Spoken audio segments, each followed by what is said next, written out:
नमस्कार, मु डॉक्टर मधुस्मिता। आज आपण मानक आंठुगंठी दरज किंबा बिंधार किसी घरोई उपचार करने को जाऊँ।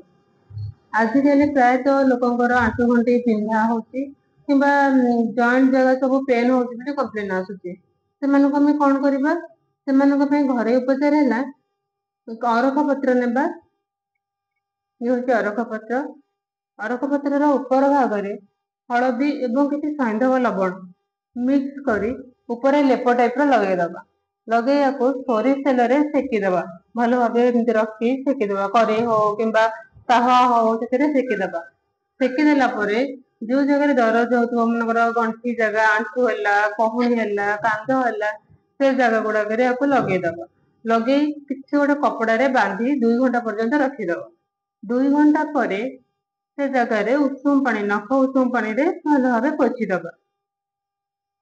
एभली आपको किसी दिन करने को पड़ो। यापर आपको निश्चिंत उपशम मिल।